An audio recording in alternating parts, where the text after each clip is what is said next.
Live. Everywhere. On netrootsradio.com.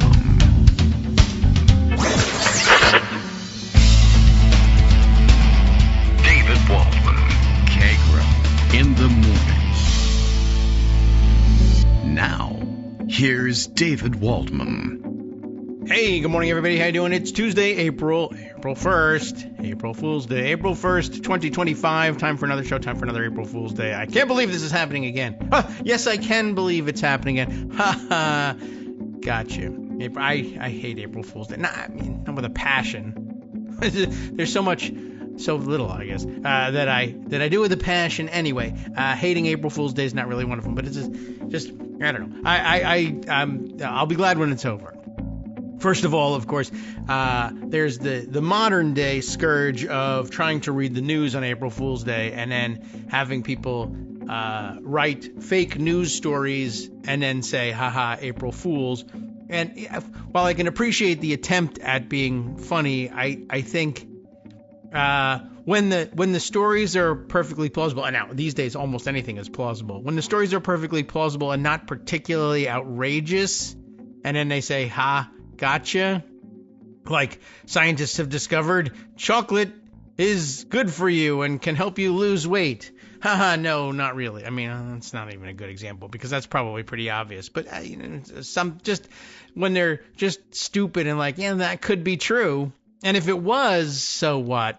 That's when the joke falls flat with me. Anyway, so I don't know. It seems like a weird excuse for dumb jokes. When they're little kids, at least I understand the kids don't have a fully formed sense of humor. And that's the prototypical thing. For me, for April Fool's Day, dealing with kids who say, what do you want for lunch? I'll have peanut butter and jelly. April Fools, I want bologna. No, it's not a joke, right? This happens every year, except it happens in adult form. So it's kind of disturbing. And I don't know, but yeah, the fake news stories in particular, if they're not funny right off the bat, I don't know. I don't find the joke to be interesting if the joke is, I got to read this thing and find out, discern for myself whether or not it's true or not, or read all the way to the end where they say, April Fools, unemployment isn't 4.3%. It's 4.2%. Yeah, you understand. I complain about this every year. So, April Fools, this was the year I'm not going to complain about it. How I am. All right. Anyway, lots happening today, and it's a Tuesday, so the decks are clear, and we can read you, all sorts of things. I don't know whether we're going to do like lightning round and hit all the millions of things that are happening that you ought to be aware of, or go in depth. I think my inclination is to try and go in depth in some of these things. The big stories of the morning are many and varied. One big story that I don't really want to spend a great deal of time on is Cory Booker, I think may still be doing this, he's giving a long speech on the floor of the Senate. And he's not telling people, I'm filibustering anything at all, anything in particular. He's not really. I don't think there was any business pending last night at 7 p.m. when he began. This is Monday night. And I don't know how long he'll go. And it's not clear whether anybody is going to take over the floor and hold it for any longer. I think I did see rumors circulating this morning that perhaps Senator Warnock might take up the mantle and speak for a while. Overall, look, it's a good thing. It doesn't do anything in particular, but it is people are taking heart from it, and so it's worth something just for that. Of course, there's no vote happening at the end of the thing that will change policy. I understand there's actually a pending nomination, Harmeet Dillon, who's nominated for an assistant attorney general role in the Trump administration, but I don't know that this is going to hold up the vote any, or it'll just delay it for a little while. And they're entitled to do this. And it was important for, to some extent for Senator Booker to take the floor in a way that people would take, at least some people would take notice of. He was, wise. He raised some awareness of it. He streamed it on his YouTube channel. C-SPAN, of course, covers it, but, it's not getting, excited news coverage around the world or anything, but it's happening. People are focusing, and they're saying, he's giving a speech pointing at all the stuff that's gone wrong, all the things that the Trump administration is doing that are illegal, that are unconstitutional, that are anti-constitutional, as we discussed yesterday. And that's good consciousness, awareness raising, and that's all it really has to be at this point. And if it cheers some people, that's fine. I don't think we should spend any time poo-pooing what's going on. It's not a filibuster per se, but it's always been a kind of a loosey-goosey definition about what does and doesn't count as a filibuster anyway. But great. I don't know. That's about all I have to say about it. I'm not going to get in the way of his rallying anybody that can be rallied to this. I don't know how many people it'll rally, because it's not a big thing that's going to change policy, but yeah. Good, fine, all right. If anybody's rallied to it, I'm happy. I don't have anything bad to say about the thing. If you ask point blank, well, is it a filibuster? Is he blocking something? No, but that doesn't matter really. What if he gave a 24-hour speech somewhere else? Like, that would still be interesting and important to some people. If they were motivated by it, I'd say that's great. So anyway, I don't want to spend too much time on that. I think the other big stories of the day are happening in the courts, in and around the courts. It is also now April 1st tomorrow. Well, because it's April 1st today, tomorrow will be April 2nd. Ha, just kidding. It's going to be April 3rd. No, got you again. But April 2nd, I think, is the target date for the latest round of tariffs, maybe, unless that gets delayed 2 weeks or some other very short period of time. That can still happen, I guess. Trump and his crowd are calling it, I think, Liberation Day, which, you're liberated to pay more for everything. That's going to be super fun. I did see this morning, what is it? The New York Times headline and then Blue Sky Post. Their headline is Trump's tariff agenda bets on Americans giving up cheap goods, which seems like a bad bet. But it's also not a bet. I mean, that's basically it. What does betting get mentioned? Yeah, in the write-up here too. The comment that goes along with the link with the headline was sweeping tariffs are expected. Oh, there it goes. Moves pretty quickly. Sweeping tariffs are expected to raise the costs of cars, electronics, metals, lumber, pharmaceuticals, and other products from overseas. I don't know if any of those are important to Americans. But President Trump and his advisors are betting, that's the way they put it, they're betting that the administration, can sell an inflation-weary public on a provocative idea. Cheap stuff is not the American dream. It's an interesting approach, of course.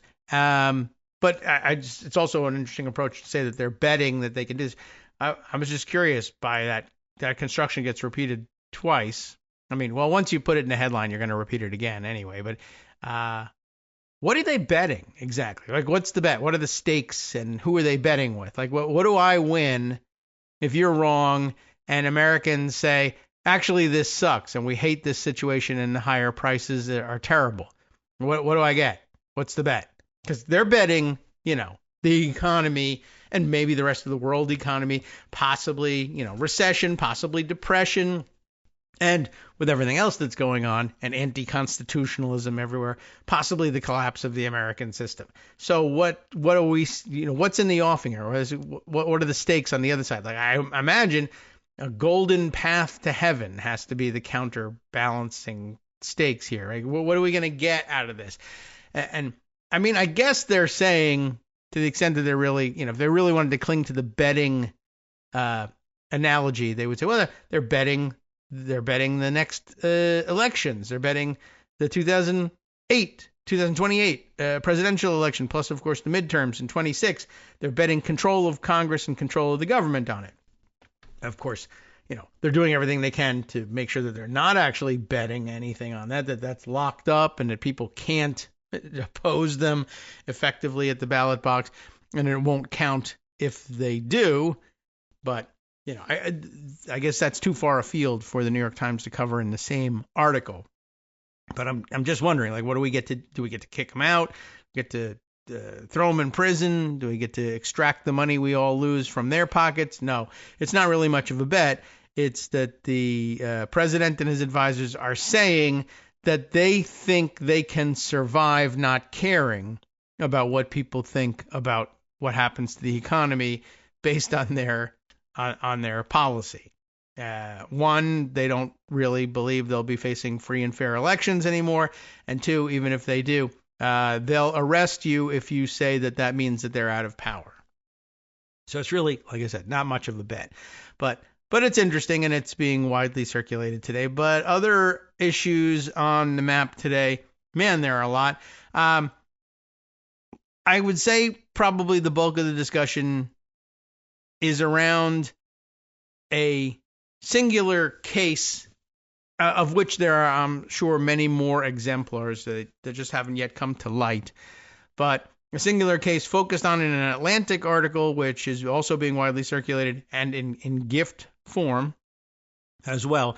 And it's, like I said, singling out a particular case of someone who has been rounded up and exiled, I guess, deported not really being the correct word. Exiled not really the right word either, but shipped out of the United States and is being warehoused, maybe possibly what you would call imprisoned. I mean, it's a prison, but again, the regular terms don't apply here. They're just not correct for the situation. But somebody being held in the now infamous prison system in El Salvador, allegedly at our behest, and that's another term that we know it just bears examination, I guess. Here, let me give you the piece. It's also been interesting to see people reacting to it. Even Joe Rockhead Rogan, apparently agrees. Hey, this is a horrific mistake. This should not be happening. Why can't they just fix it? It's interesting watching why don't you just ists react with why don't you just ism to a why don't you just ist policy. Why don't you just round them all up and send them home? Well, they won't take them in Venezuela. You can't land the flights in, and I'm going to give you a clear. All right, why don't you just take them to someplace else, some other place where they speak Spanish? It's, I don't know, down there and it's hot and whatever. Okay, El Salvador. Why don't you just do that? Well, because there's lots of complications, including things like this. What if you get the wrong guy? We touched on this yesterday's show before this article was circulating. I assume it had been written and probably even published, but hadn't been widely read and widely circulated. Yeah, in fact, no, it was published last night at 10:14 p.m. I was doing a lot of online communications after 10:14 p.m. I should have been asleep, but I stay up way too late as it is. Anyway, but this is from late last night, and I still saw people talking about it for hours, which means I was up much later than I should have been. But Joe Rogan reacting to this, I guess today? I don't know. And they're already circulating video of it, but somebody telling him about it, and he's like, oh, it's horrific. What's the plan for like when do they think they're going to get this guy out of there? And part of the discussion of this last night, not my discussion. Part of this discussion, though, last night was the lawyers saying that the DOJ is basically in court saying he's not ever going to get out. It's not because, not because we don't want to, they don't want to, but not because we don't want to, but because we've sent him to jail in El Salvador. Producing the body, habeas corpus, is up to the Salvadorans, and they are under no particular obligation to follow our rules on habeas corpus. This guy is out of our jurisdiction now, and therefore there's no standing to sue us about it, et cetera, et cetera. Like I said, we touched on this a little bit yesterday.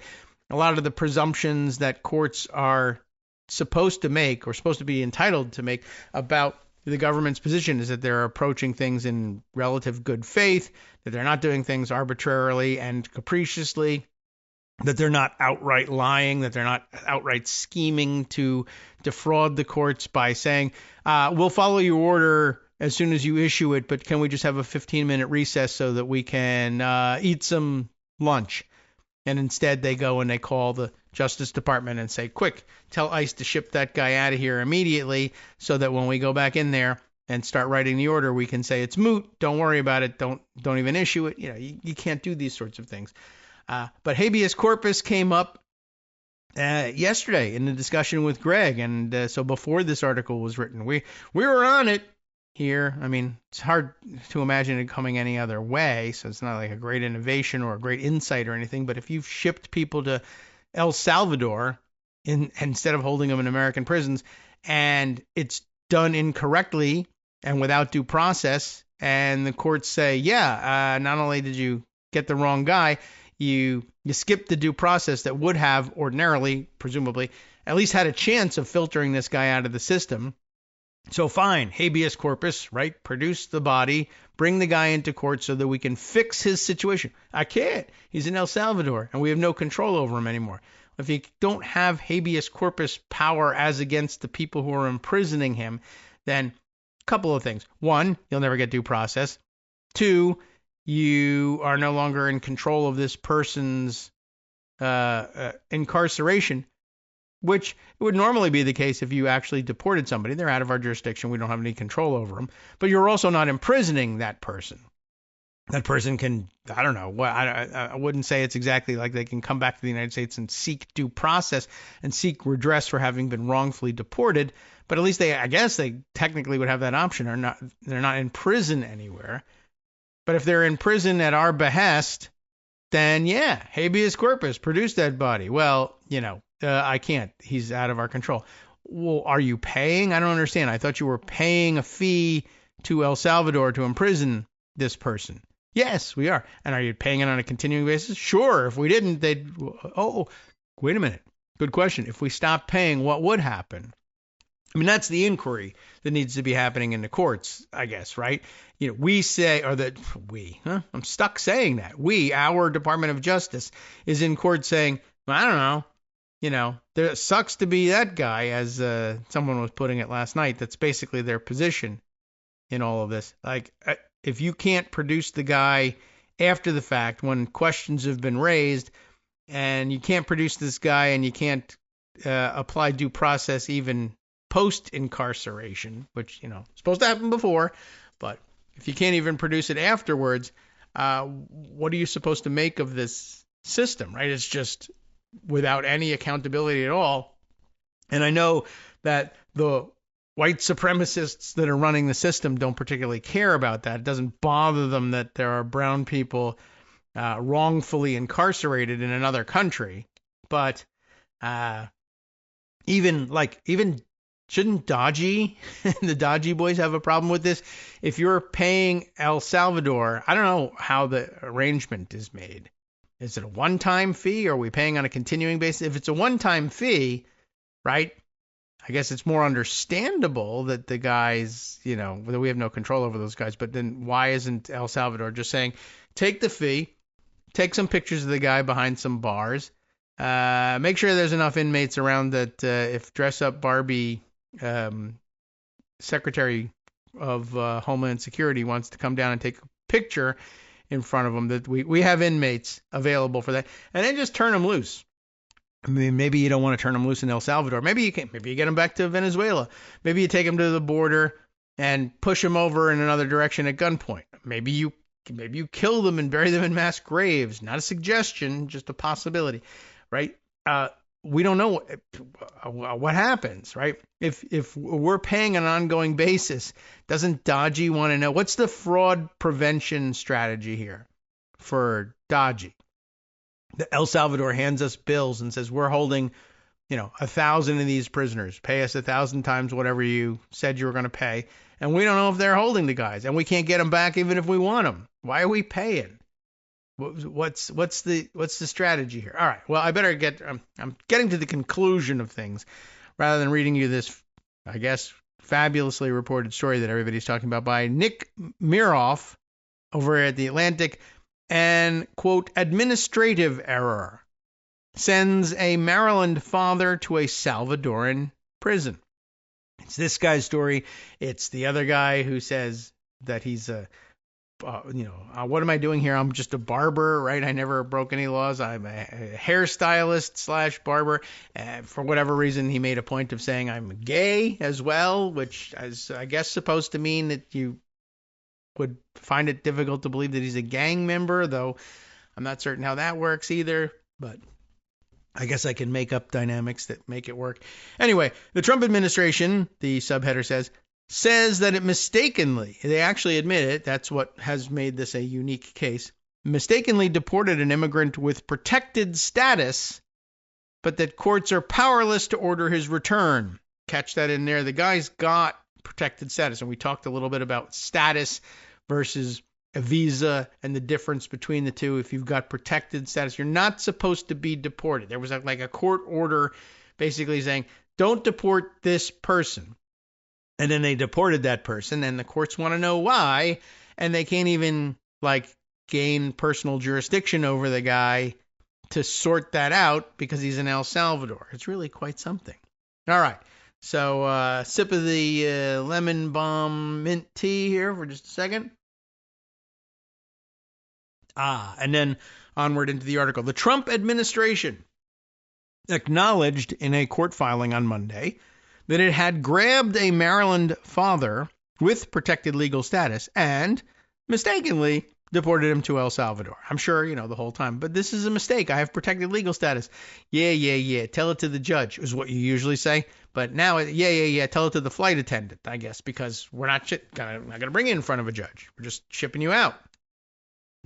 That's another police drama, police procedural crime story, TV basic understanding that Americans should object to. Yeah. Tell it to the blank. What happens? Everybody can fill that in, right?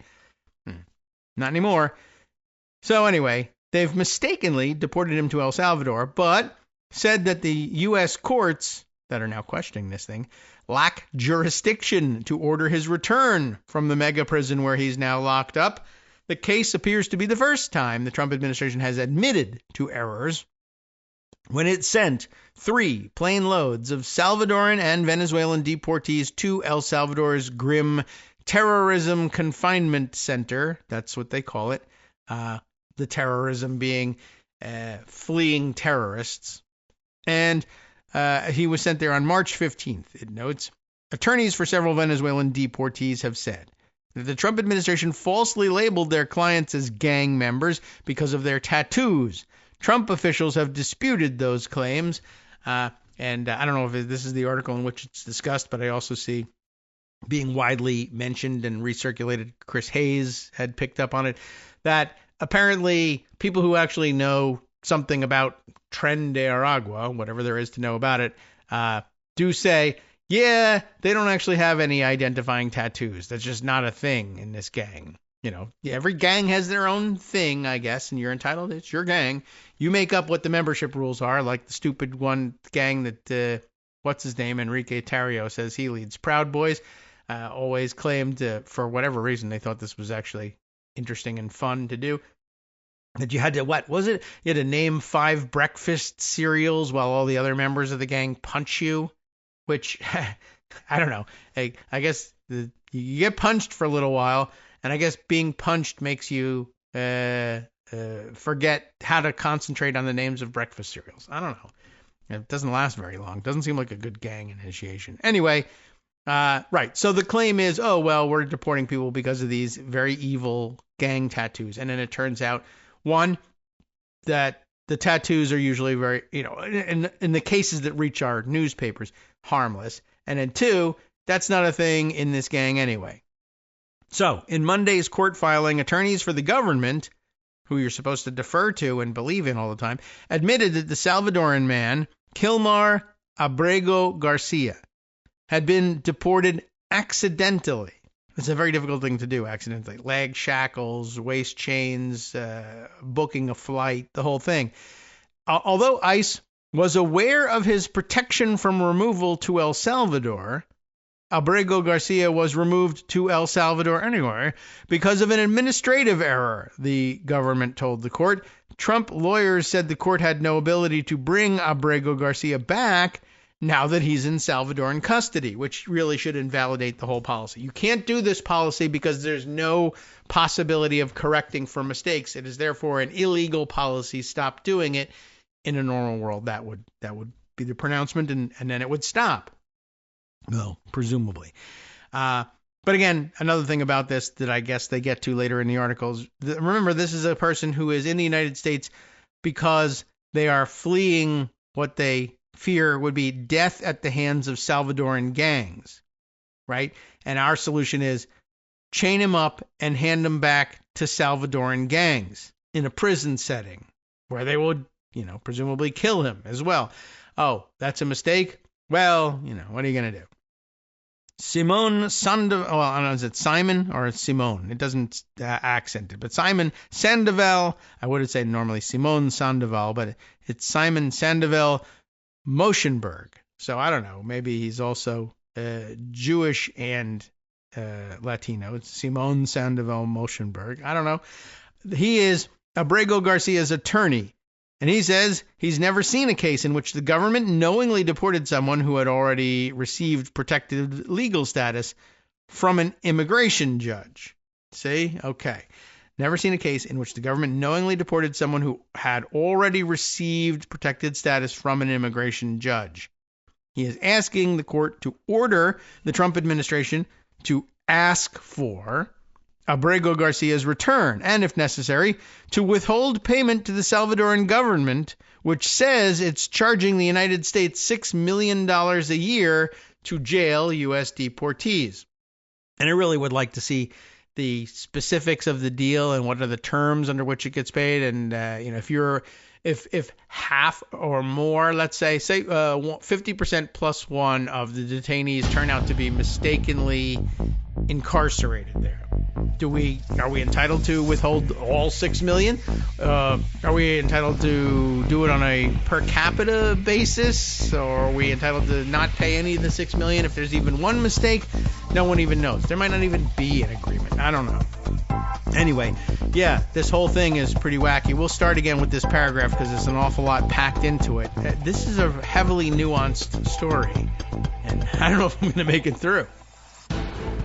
Hi, everybody. It's me, David Waldman. Yes, the same guy who interrupts you all the time. Interrupting you one more time just to tell you again, another reminder that your contributions are what keep this show on the air, and Patreon.com, Patreon.com, is still among the easiest ways to make the sustaining subscription donations that keep us afloat.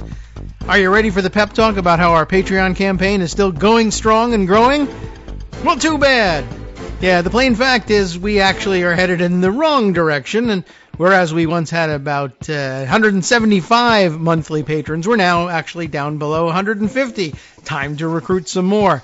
Not exactly the kind of news I wanted to share, but there it is. For those of you in a position to support the show, Patreon.com does make it easy to make those secure, recurring monthly contributions to do so. Patreon.com/KagroX gets you straight to our donation page. We've been through a lot together. The worst of the pandemic, we hope. The worst of the insurrection, we hope.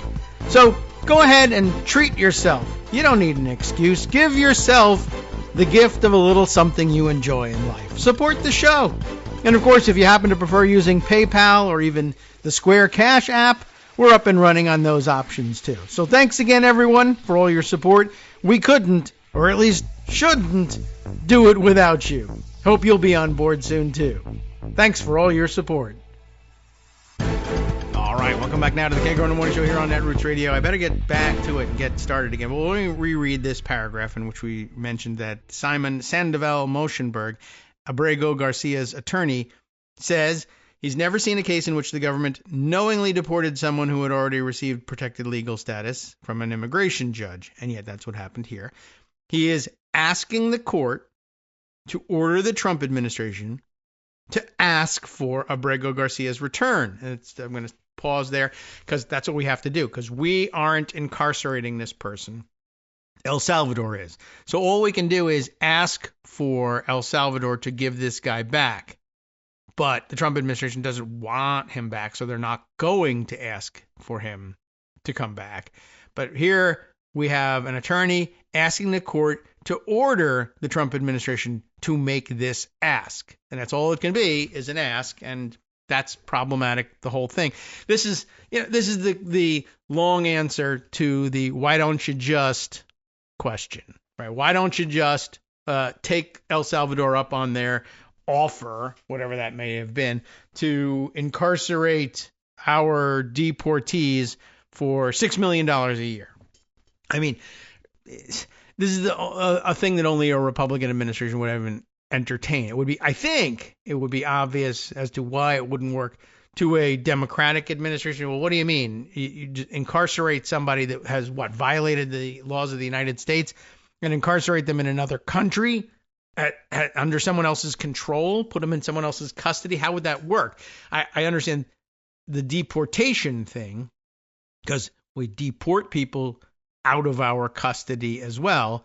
But it's like, well, if they came from X country, you could send them back to that country. They are nationals of that country. There's reason to believe that that country would and could exert, or have jurisdiction over that person. That's one place you can send them.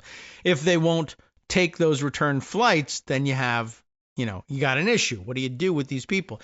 And the only real answer is you got to keep them in custody here in the United States, or at least somewhere on, sovereign territory of the United States that we have control over. And I guess for a minute they thought Guantanamo will be the place. And then they, figured out that was costing them an arm and a leg. So they needed something else. Here's a cheap solution, I guess, El Salvador, but it doesn't get around the problem that they're now outside of your jurisdiction.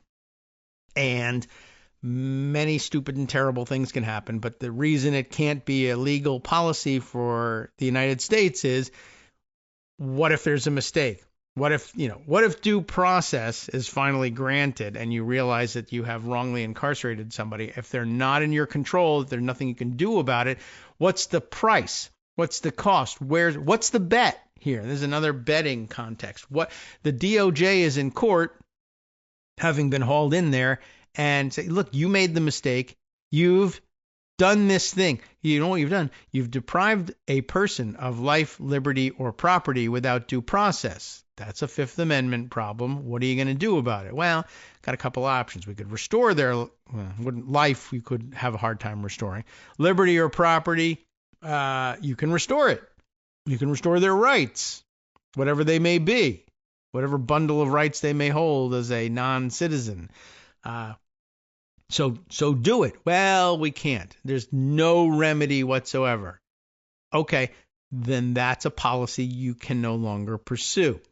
If it was somebody that, somebody they won't have the ability to necessarily restore their liberty or property if we sent them to Venezuela and they're from Venezuela, or for that matter, I guess this person who's from El Salvador. Well, we sent them to El Salvador.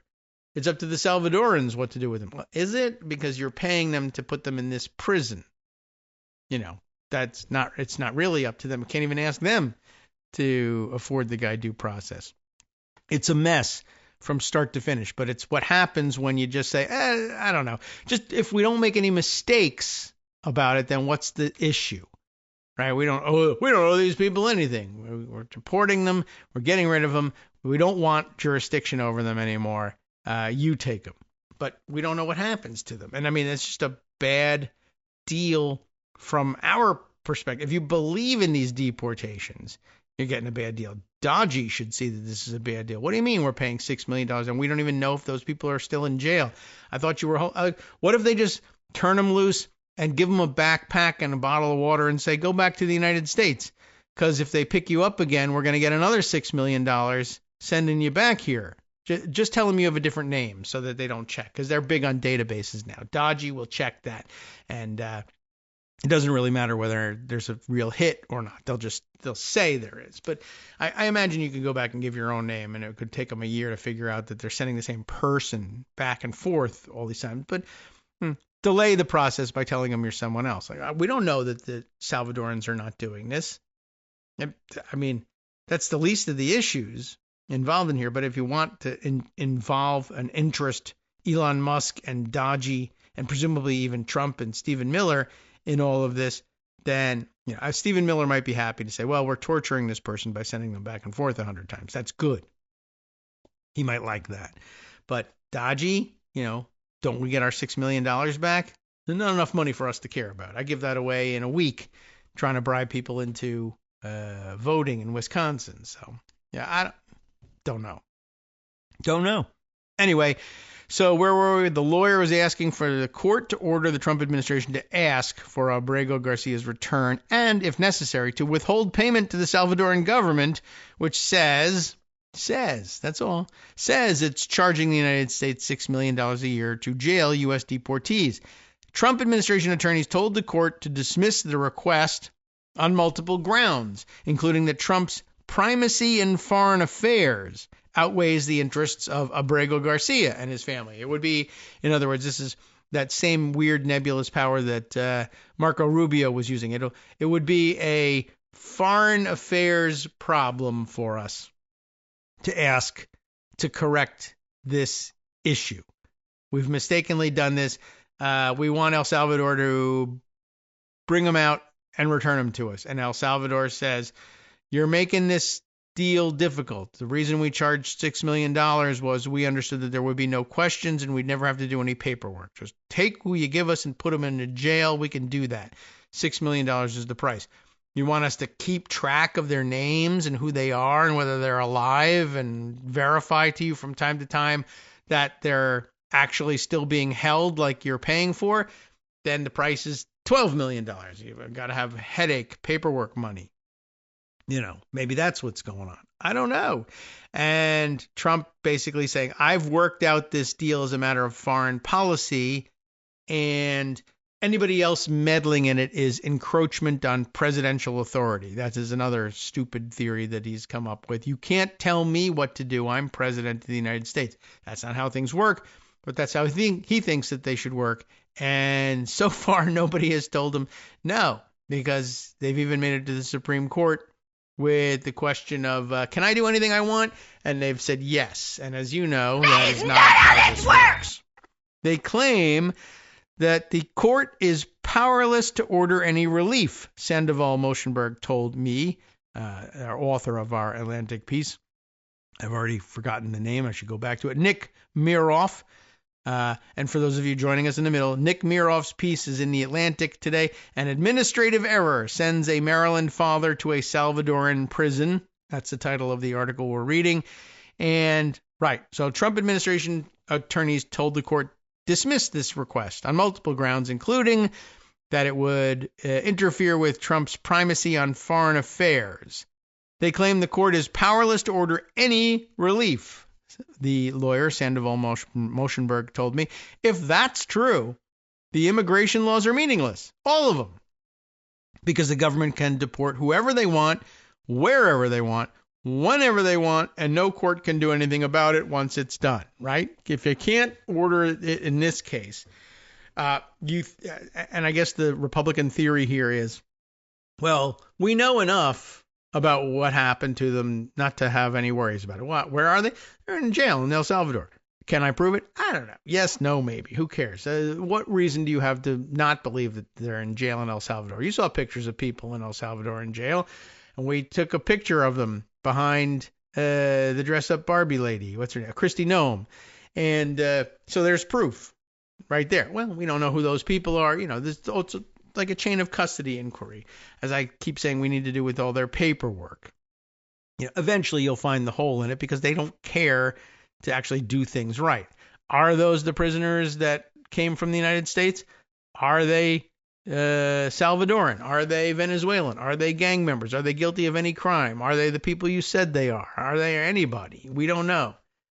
Well, take our word for it. Okay, but even if you do take our word for it, what that still means is it doesn't matter whether it's right, wrong, or otherwise. Nothing you can do about it. We sent them to El Salvador. All right. Well, then why can't we send them to, Russia? Why can't we send them to China to be imprisoned there? Why can't we send them to, who's our invasion bingo? Ivory Coast. If they'll take them in exchange for payment, what's the issue? That's where we want to send them.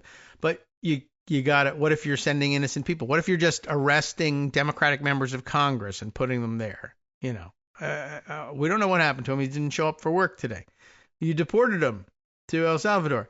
No, we didn't. Or even if we did, so what? There's nothing you can do about it. Well, if that's the case, right? If you can't make anybody produce the prisoner and you can't subject the whole process to any sort of due process, then what's the difference? Take anybody you want, whenever you want them, bring them wherever you want, nothing anybody can do about it. Yeah, he's right. Court filings show that Abrego Garcia came to the United States at age 16 in 2011. Why? After fleeing gang threats in his native El Salvador. Well, that's a person who really doesn't belong behind bars with gang members in El Salvador, right? In 2019, he received a form of protected legal status known as withholding of removal. What do you think that means? I know it's a technical term, but if you're an ICE person and you're like, I need to remove this person, is there anything I should be aware of before I remove them? Well, we technically have this piece of paper that says withholding of removal. Well, I don't understand that. I mean, that's crazy. Get that out of my face. I'm going to remove this person. Okay. 2019, he received a form of protected legal status known as withholding of removal from a U.S. immigration judge who found that he would likely be targeted by gangs if deported back. And now, of course, he's been deported back, and he's put in a big day room with El Salvadoran gang members. By the way, what idiot was president in 2019 and gave this guy withholding of removal status? One might ask. Abrego Garcia, who is married to a U.S. citizen and has a 5-year-old disabled child who is also a U.S. citizen, has no criminal record in the United States. I thought they were only going to deport the criminals. Yeah, well, you're an idiot. The Trump administration does not claim that he has a criminal record, but called him a danger to the community and an active MS-13 gang member. That's a Salvadoran gang that Trump had declared a foreign terrorist organization and was probably among the gangs that this guy was fleeing in the first place. But there you go. No criminal record, nothing to make us think he's a member of a gang. In fact, fled to America to get away from Salvadoran gangs. He was guilty of the crime of being Hispanic, I guess. They rounded him up. I don't even know how they got to that. And they say, all right, he's a gang member, a danger to the community, out the door. Based on what? Apparently a mistake. But why and how? I don't know. Sandoval Moschenberg said that those charges are false, which is what due process would be about, and that the gang label stems from a 2019 incident when Abrego Garcia and 3 other men were detained in a Home Depot parking lot by a police detective in Prince George's County, Maryland. Why do they think he's in a gang? During questioning, one of the men told officers that Abrego Garcia was a gang member, but the man offered no proof, and police said they didn't believe him. Filings show police did not identify him as a gang member. So there you go. Right? No. More. Abrego Garcia was not charged with a crime, but he was handed over to U.S. Immigration and Customs Enforcement after the arrest to face deportation. And in those proceedings, he wasn't immediately put on a plane and flown out, even in 2019, even under the vaunted Trump machine. They did not put him on a plane and fly him out. They gave him due process. They brought him before a judge, and guess what happened? The government claimed that a reliable informant had identified him as a ranking member, not just a member, but a ranking member of MS-13. Abrego Garcia and his family hired an attorney and fought the government's attempt to deport him. And guess what happened? He won withholding of removal status 6 months later, a protected status. It is not a path to permanent U.S. residency, but it does mean the government isn't supposed to deport him back to his home country because he's more likely than not to face harm there. Abrego Garcia has had no contact with any law enforcement agency since his release. That is to say, the 2019 release. He's been in no trouble, is what they're saying. According to his attorney, he works full-time as a union sheet metal apprentice and has complied with the requirements to check in annually with ICE and cares for his 5-year-old son who has autism and a hearing defect and is unable to communicate verbally. Very challenging, I'm sure. On March 12th, Abrego Garcia had picked up his son after work from the boy's grandmother's house when ICE officers stopped the car, saying his protected status had changed, right? One of the dodgy hackers went in there and erased it, I guess. Or they were just lying. Officers waited for Abrego Garcia's wife to come to the scene and take care of the boy, then drove him away in handcuffs. Within 2 days, he had been transferred to an ICE staging facility in Texas. Along with other detainees the government was preparing to send to El Salvador. I did say sell to El Salvador. But of course, we're paying them to take him, so that's not even right. Trump had invoked the Alien Enemies Act of 1798. Right, alien enemies. And the government planned to deport 2 plane loads of Venezuelans along with a separate group of Salvadorans. Abrego Garcia's family had no contact with him since he was sent to the mega prison in El Salvador known as CECOT. C-E-C-O-T, and so we're going to pronounce CECOT. I don't know. His wife spotted her husband in news photographs released by Salvadoran President Nayib Bukele on the morning of March 16th, after a U.S. District Judge had told the Trump administration to halt the flights. Oopsie, Bukele wrote on social media, taunting the judge. Remember that? Abrego Garcia's wife recognized her husband's decorative arm tattoo and scars, according to the court filing. The image showed Salvadoran guards in black ski masks frog marching him into the prison with his head shoved down toward the floor. CECOT is in the same prison that the Department of Homeland Security's Secretary Kristi Noem, dress up Kristi Noem, visited last week, according to videos for social media, while standing in front of a cell packed with silent detainees. If the government wants to deport someone with protected status, the standard course would be to reopen the case and introduce new evidence arguing for deportation. The deportation of a protected status holder has even stunned some government attorneys that I've been in touch with who are tracking the case, who declined to be named because they weren't authorized to speak to the press. Well, what the F? Although, using the full word, what the one texted me, right? You've got protected status. It's like having it's not the same, but I mean, it would basically be an analogy. Trump has pardoned all these people for various things. And I mean, that's another story that we should get to, is his latest round of pardons. But if he's pardoned you for something and then you're arrested for that thing and brought into court, you're supposed to be able to produce the pardon and say, see, I shouldn't be here, right? That's due process. That's why is a pardoned person walking free? Because it's anticipated that under due process, they would be able to show that they had been pardoned for this crime of which they're now being charged, and they will walk for it instead. Unfair, stupid, but it happens. That's the way it works. Here you got protected status. If immigration officials bring you in, and if you get due process, you say, see, I can produce the paper that says I have protected status. Bounced. He's out, right? Avoid that. Send him to El Salvador instead. And what do you got? Well, that's bypassing due process. That's the mistake. Sandoval Moshenberg told the court that he believes Trump officials deported his client, quote, through extrajudicial means. Why? Because they believe that going through the immigration judge process took too long. And of course, it would spring him free, right? And they feared that they might not win all of their cases. So why have them? Officials at ICE and the Department of Homeland Security did not respond to a request for comment. The Monday court filing by the government indicates that officials knew Abrego Garcia had legal protection, shielding him from deportation to El Salvador. ICE was aware of this grant of withholding of removal at the time of Abrego Garcia's removal from the United States. Reference was made to this status on internal forms, the government told the court in its filing. The government admitted this. Abrego Garcia was not on the initial manifest of the deportation flight, by the way, but was listed as an alternate, whatever that's supposed to mean. The government attorneys explained, as other detainees were removed from the flight for various reasons. Some people must have gotten due process. Abrego Garcia moved up the list. The flight manifest did not indicate that Abrego Garcia should not be removed, the attorney said.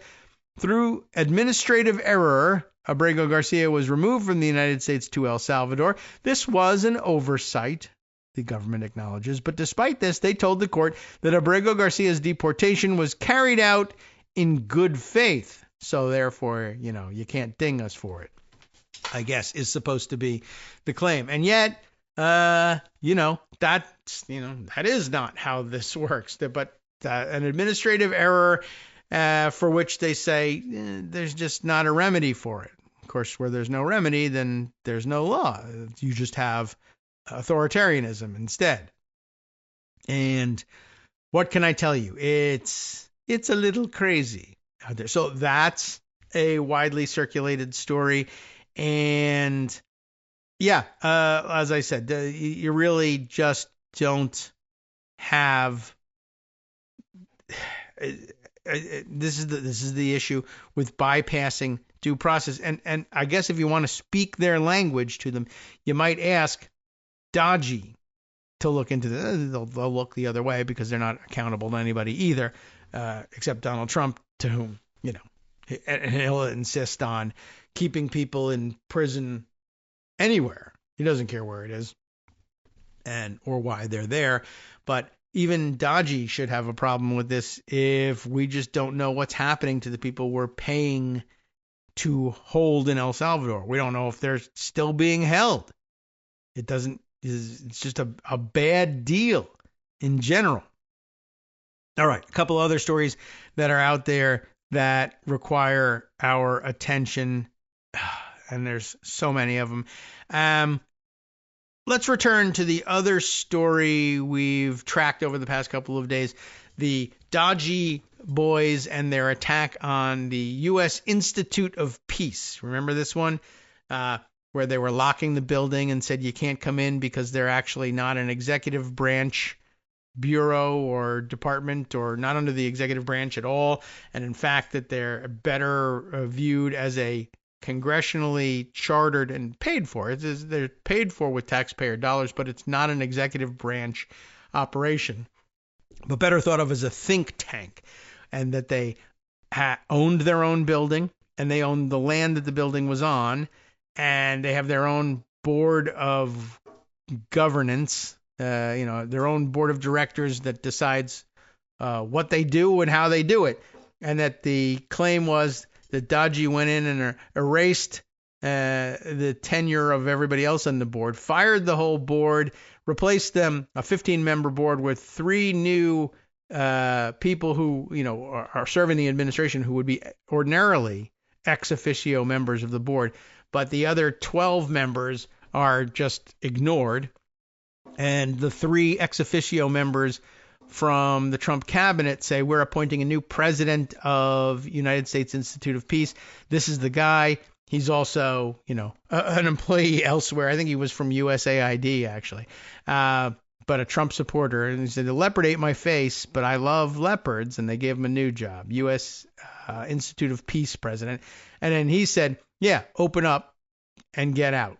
And then, of course, the wrinkle of the privately contracted security agents for U.S. Institute of Peace who showed up despite having been terminated and let the Doge boys in. Well, here's the new twist on what's going on there. So we knew that they would eventually infiltrate the building and lock everybody out, just physically remove everybody from the building and take over. Doge is now trying to gift itself their building, a $500 million building, court filings show. This is the latest from Wired. Brian Barrett wrote this up. Once again, Wired, getting the story. The documents reveal, says the subheader, a Doge affiliate is attempting to transfer the headquarters of an independent think tank, the United States Institute of Peace, to the government at no cost.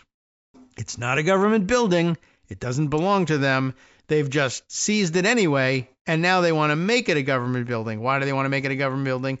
The big guess is to give it to somebody. I don't know who, what, but it's starting to sound like, it's an attractive building. It's very nice. It's modern looking. It's on a nice hill in the Capitol and overlooks the Lincoln Memorial. It's got beautiful views of the tidal basin, et cetera, et cetera. So maybe instead of it being the United States Institute of Peace, maybe Elon Musk wishes it to be the Doge headquarters, and it'll be his office, and he can occupy the whole thing, and all 87 of his children can live in the building as well. Who knows? But that's apparently what it's about. The Doge-affiliated acting president of the United States Institute of Peace, a congressionally funded but independent think tank, has moved to transfer the agency's $500 million headquarters building to the General Services Administration. Free of charge, by the way. The United States Institute of Peace got government money to, design a building for themselves. They've used it. They paid it. And so I guess that's the theory. Well, the government gave you this money, so we shouldn't have to pay anything for the building. Well, you don't, you do. I mean, you decided to make a gift of this building to people. They now own it. You can't just take it just because it was once a gift from you. That's not what we do. That's not what gift means. Anyway, that's where we now stand. They're trying to figure out a way. What do they have to erase or deprogram in the computers in order to make GSA say they own this building now? And I guess the answer is you just type it into their database. That's it. We own it now. That all according to court documents revealed in a recently filed lawsuit. Tensions at USIP have been escalating for weeks, starting when the Trump administration fired the agency's 10 voting board members on March 14th, and USIP staffers denied Doge representatives access at the front door. 3 days later, Doge employees made their way into the building, reportedly using a physical key from a former security contractor. The dramatic confrontations culminated in a full takeover, with former State Department official Kenneth Jackson assuming the role of president. As of this past Friday, most USIP staffers have received termination notices. Former USIP officials have since filed a lawsuit against Jackson, Doge, Donald Trump, and other members of the Trump administration, seeking an immediate intervention, quote, to stop defendants from completing the unlawful dismantling of the Insititute, unquote, according to the complaint, while U.S. District Judge Beryl Howell declined the USIP request for a temporary restraining order, right, just to keep track of what they're asking for and, what stage of the game we're at. Temporary restraining order declined by Beryl Howell. That would have reinstituted the the Institute's board on March 19th. But Howell sharply criticized Doge's conquest in court. Fat lot of good that's doing them, but I don't know. Maybe they were supposed to take comfort in it. But all that was being denied, of course, was a temporary restraining order, and we did talk about the difference between that and a preliminary injunction, and of course a court, or you can still have that could still happen. The court could still order things to be turned back over to the old board at some point. It's just that they weren't going to do it on an emergency basis. Usually that is awarded on an emergency basis if you can also prove that it would cause irreparable harm not to do that. I guess the court still thinks they could order the Institute to be turned back over to them. All right, welcome back now to the Kagro in the Morning Show here on Netroots Radio. We're still only on our second story here, but these are big stories. So over at the U.S. Institute of Peace, they failed to win a temporary restraining order from Beryl Howell to stop the whole thing. And I guess there, again, the theory that Howell must be working on here is, it's not irreparable harm. You can still seek a preliminary injunction that would, under certain circumstances, reverse or order a halt to the takeover, although most of it has already been accomplished here. But you can still essentially seek relief in the courts to reverse what was done, and I guess it was Howell's determination here that if you got it reversed at some later date, it wouldn't produce irreparable harm. If I ordered the old board to be reinstated and for the Institute to resume operations, presumably that could happen despite what's going on and what Doge is doing. Although now that's somewhat more in question if they're also saying, well, we're going to take the building that you own and transfer ownership of it to someone else and then occupy it and who knows who knows what to the building. I mean, even if they transfer ownership to the GSA, I guess Beryl Howell could say, well, I could always order the GSA to transfer ownership back to you or invalidate GSA's ownership of it and recognize your deed of ownership instead, and then you would move back in. It would take you a while to get back up to speed, but it's not irreparable at this point. So maybe TRO, temporary restraining order, isn't the way to go. And again, the other big difference there, the temporary restraining order is non-reviewable and non-appealable, but it also is temporary in nature, right? It only lasts 2 weeks. Or so, give or take. I mean, there are circumstances in which it could be extended. It's usually not, but That versus the preliminary injunction, which at least requires that there be a little bit more court action. Everybody gets to have more of a say in what's going on before deciding, all right, before we decide the full merits of the case being considered here, I will, based on evidence that has been preliminarily submitted and reviewed, restrain, I'll enjoin the defendants from doing what it is that they're doing pending the outcome of this case. That is a possibility too. Or they could say, yeah, I don't need to do this. Let's get right to the merits of the case. And if the plaintiffs win, then I'll reverse everything later on. That's the options that are available to us. Court documents filed by the defendants on Monday reveal the next phase of Doge's plans for USIP, and we're getting dangerously close to irreparable harm here. As of March 25th, Doge staffer Nate Kavanaugh, formerly installed at GSA, and that's, again, part of the trick and the trend here with the Doge people is they hold dual roles. They are not only Doge staffers, but they also get installed on the staff of a department that they're dismantling or the department in charge of the agency that they're dismantling elsewhere so that they can be insiders and deny all of the requests for the targeted agency to be helped.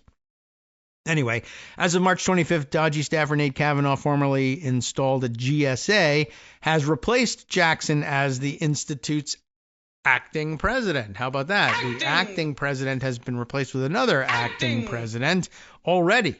So what did it take about Jackson was acting president for like 6 days or a week, and now it's Nate Kavanaugh. Nate Kavanaugh is a Doge staffer, maybe still a General Services Administration staffer, and is now the president of the United States Institute of Peace as well. It's got 3 possible jobs. Though it's, I guess you're supposed to infer from the word formerly installed at GSA that maybe he is no longer at GSA and he only has 2 jobs in the government at the moment. But, plenty of people have plenty more. They're not paying any attention to their jobs because efficiency. But I don't know. They further state that Kavanaugh has been instructed to transfer USIP's assets, including its real estate, to the GSA, his former employer. The letter detailing those changes and instructions was signed by Secretary of Defense Pete Hegseth, possibly. Maybe he signed it. Maybe he doesn't remember. Maybe they roofied him and he signed it. We don't know. But also signed by Secretary of State Marco Rubio, 2 of the 3 ex officio members of the board. The third guy, I don't know. We haven't heard anything from him. Kavanaugh did not immediately respond to a request for comment by Wired. The lead attorney for the Department of Justice in this case also did not immediately respond to a request for comment. In a separate, undated letter, which was also included in the batch of documents filed with the court, Kavanaugh writes to GSA, another acting. He writes to the GSA acting administrator, Stephen, what's this name? Ehikian, maybe? Ehikian. Well, Kavanaugh writes to the acting administrator of GSA, I have concluded that it is in the best interest of USIP, just, again, maximally using the leverage afforded by law to people who are supposed to be doing this in good faith. Well, you can do this if you determine as president of USIP that it's in the best interest of USIP, then fine. To everyone else, it's clearly not in the best interest of USIP, but if you say it is, even though it's obviously not, that's enough for the courts. Usually. They usually defer to the president, even an acting president of the USIP, in all of this, because it's presumed that, the president or acting president of USIP does have the best interests of USIP in mind. And even if you can't quite see it the way they do, they know because they are experienced in leading the USIP. Unless, of course, they've only been acting president of the USIP for 6 minutes, in which case that might be highly questionable. But he says he's willing to put to paper that I have concluded that it is in the best interest of USIP, the federal government, and the United States, in fact. and the world at large, in fact, the galaxy. For USIP to transfer its real property located at 2301 Constitution Avenue Northwest, Washington, D.C., 20037, in case you want to mail them a letter, and transfer it to GSA, and to seek an exception from the 100% reimbursement required for the building, right? Again, they own the building.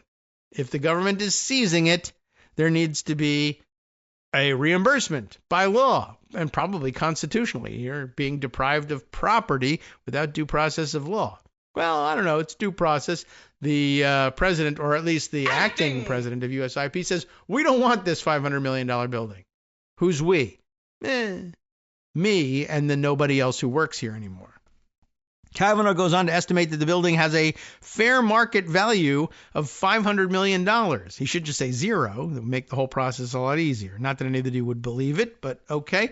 In another letter included in the lawsuit's docket dated March 29th, Project 2025 architect and Office of Management and Budget Director Russell Vogt writes to Ahikian to approve his request, quote, to set the amount of reimbursement at no cost for the transfer of the United States Institute of Peace's headquarters building. To state this plainly, Doge forced out the directors and the staff of a non-executive agency, installed one of its own GSA staffers as president, really acting president, and that person is now attempting to hand the Institute's $500 million headquarters over to the agency that he came from at zero cost. So they really just pirated this building. They boarded it, emptied it out, and now have appropriated it to themselves. And by the way, just to add a little more complication, but correctly, to state this plainly, as they put it, I got to add in more. Doge forced out the directors and a staff of a non-executive agency, installed one of its own GSA staffers, installed one of its own State Department staffers as acting president, then installed its own GSA staffer as the new acting president, replacing the old acting president. And then that person is now attempting to hand the Institute's $500 million headquarters over to the agency he came from at zero cost. By the way, should be a huge embarrassment, again, to the private security contractors who had this job. Not only were they terminated, but handed over the key to the building anyway, but they've actually allowed the building itself to be stolen. That's pretty amazing. The effort to transfer the building to GSA is part of the Doge playbook to run agencies through a wood chipper. That's what they're trying to do, claims George Foote, the longtime outside general counsel to USIP. They're trying to kill the agency, which they have no right to do. I mean, why it happens, why it works, I don't know. I mean, this happens over and over and over again. And it's like, no, I did see somebody put this question this way. Why is no one stopping this? And the answer is in court, they present as a government. I don't know. People show up in suits and ties. They've got badges that say they're from the DOJ, and they are from the DOJ. So the courts say, I don't know. I mean, this is dumb, but the rules are that we defer to these guys all the time. There's reasons that they are supposed to defer to the government that aren't applicable in these cases, but that's just not really the argument that's being made, and nobody feels comfortable invoking it or agreeing with it in court. Not nobody, but and when courts do feel like it would be appropriate to agree with it, the government is simply saying, yeah, well, what if we don't care? Or we're going to make an emergency appeal to the Supreme Court. And in the meantime, we're going to do what we want to do. Wood chipper, turn it on. Let's go. The effort to transfer the building to the GSA is part of that playbook, right? Lawyers for the former USIP staff filed a motion on Monday to prevent the transfer of assets. In an opposing court filing, government lawyers claim that the Institute is an executive agency and has decided, consistent with the executive order and its statutory authority, to transfer its excess property to the GSA, referring to President Donald Trump's February executive order that purportedly, quote, reins in independent agencies. It doesn't make them executive agencies, but that's what they're claiming in court anyway. Judge Howell will decide whether to allow the transfer in court Tuesday. That's today. A broader ruling in the USIP case is expected, though, by the end of the month. So that's where we stand with all this. They're pirating a whole building, and it's not clear what they want to do with it in the end. But the rumor, again, is basically what people think is Elon Musk might have driven by it and said, that's a nice building. Why don't we make that the Doge headquarters? And then I can install gaming screens in every one of these rooms. Now, by the way, over the weekend, it was floated and then quickly forgotten. Elon Musk saying that he was preparing to actually, for whatever reason, honor the limitation on special government employees and leave the government after 130 days, which they were targeting at, putting that termination date at sometime in May. And whatever happened to their whole claim that he was only working 1 day a week so that they could stretch out his special government employee status all year long, or in fact, even longer. And I guess that lie is just not operative anymore, and they're not doing it. And it's not clear whether they're actually going to honor the limitation or not, or whether they were just floating the idea there in order to protect them in court or something like that. I have no idea. Anyway, I'm curious again whether the microphone is picking up this annoying thumping sound in the back as this bluebird continues the futile quest, days on end now, to get into my valence window, which is not clear, but covered up in an opaque faux stained glass pattern that I guess, I don't know. I'm at a loss to explain the behavior. I'm not certain if it's one bluebird or several, just everybody taking their turns, but it's quite annoying. Anyway, there's another similar story also in circulation today. Let's go back to Pocket and see if I can't dig it up, in which Doge this time was invading the Department of the Interior. And why were they doing that? The New York Times has the reason for it. But by the way, I saw also a good write-up focusing on the absurdity of it all over at Progress Pond. You all remember Booman and Booman's long-time blog, The Progress Pond, picked up on this story and commented on a little bit of it today. And it was, well, the commentary is worth reading as well. But first, let me read as background the New York Times, typically, the typical dispatch from Neutrality Island here. Doge accesses federal payroll system over objections of career staff is the, that's not, anodyne in its formulation. I think that's a fairly accurate depiction of what's happened here, but it hides the true outrages in the body of the piece, and then I guess it's questionable how the New York Times staffers, the reporters, are actually reacting to this. But let me give you the story. Doge accesses federal payroll system over objections of career staff. Subheader: Elon Musk's team gains visibility into sensitive information about hundreds of thousands of government workers, despite security concerns raised by IT officials. That is it's a real encapsulation of what happened. We'll let the article do its work and decide whether or not they did a good job. And I think the implication is that, I don't know, as reporters, it's an okay job, but there's certainly more commentary that needs to be made on this situation. And that's where we'll turn to Booman, because he does it. Coral Davenport is the reporter under restraint here. The New York Times neutrality approach to everything. Members of Elon Musk's cost-cutting Department of Government Efficiency, it is not a department, it doesn't really cut costs, whatever, gained access over the weekend, sounds familiar, to a payroll system that processes salaries for about 276,000 federal employees across dozens of agencies, according to two people familiar with the matter. And you'll see in the piece here, it's interesting, like, where this payroll system resides is just procedurally interesting.